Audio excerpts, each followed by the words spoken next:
So this is what some well-prepared Sumatra coffee looks like. In this case, it's a pea berry. But the fact is, a lot of coffee in Sumatra is damaged by the wet hulling process.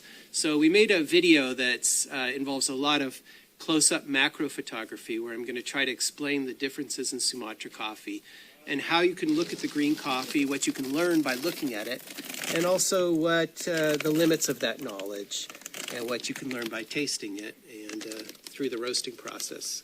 So let's look closely at some Sumatra coffee. So we're looking at the roasted Sumatra coffees, and I just wanted to prove a point. This coffee on the right-hand side is from one quality level, and the left-hand side is a different quality level. And it's really hard in roasted coffee to sometimes tell which is which. But I'm going to show you the green coffee, and I think you'll see that there's a huge difference. But let's talk for a second about the way Sumatras roast. Now, these are both kind of standard mandolings, so-called mandling, but they both come from north of North Sumatra, which is the Aceh area, or it's also called Gayo area. And what happens with these kind of semi-washed or dry process, that processing's a little hard to define, we'll do that later, is that a lot of the errors in the green coffee processing kind of get covered up and roasted. So here, let me just take my little pointer. What you see is with lighter roasts, you start to see a lot of variation in the lines in the coffee. This one's got some sort of other problem. Let me turn it over. This is actually some kind of a defect, which I'm not really sure exactly what it is. And you can see by those extreme lines here, but I bet you if I just simply eat that, or was able to separate all of those and cup it, that we'd get a defect cup. I'm not exactly sure which defect it is. But here's just a kind of average, looking coffee. It's kind of wrinkle-free, so that means it's roasted a little more. These wrinkles here on this one are abnormal, but it doesn't. It actually just means light roast. And what you see on a lighter roast Sumatra is a lot of deep wrinkles. You roast more and you get a really smooth appearance like this. And that's what people tend to do with Sumatras, is they roast them darker, and then you really don't know what the original coffee was like. But let me show you something. This is the coffee that was on the right. And it's a pretty decent, fairly average Sumatra. Here's definitely a defect of some kind,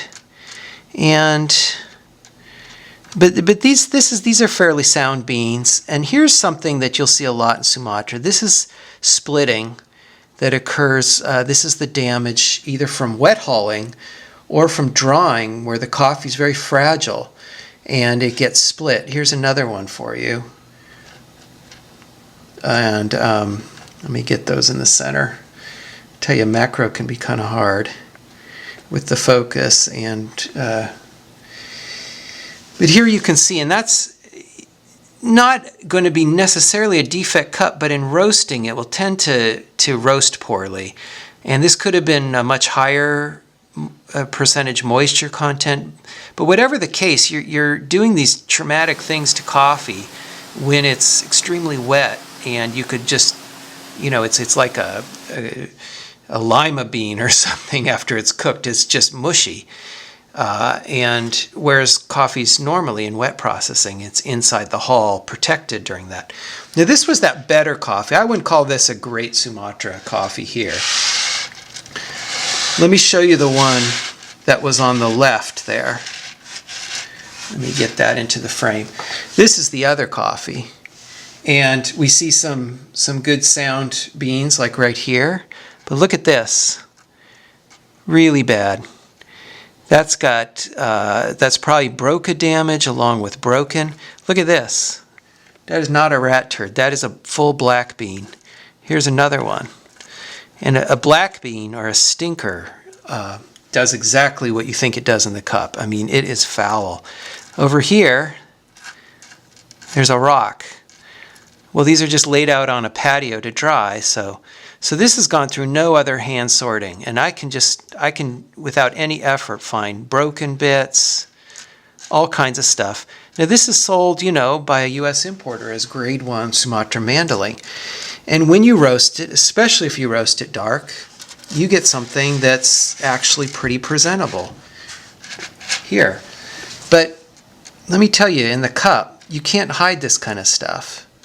Here's your sort of split bean and stuff.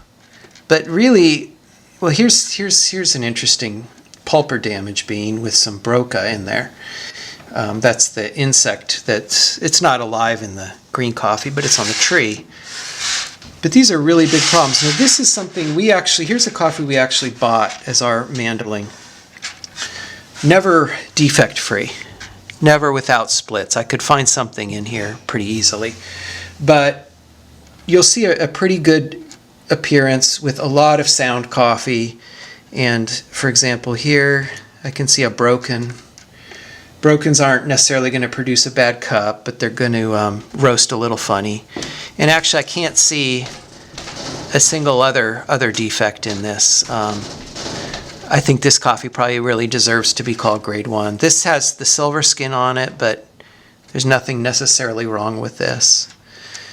So Sumatra coffee it's a really rough ride, and it's because of this wet hulling process that I've been talking about. And that just shows in the presentation of the coffee. And it's no wonder that the cup can be a little rough and uneven, but we try to do our best by buying this quality level here and not the one I showed you before.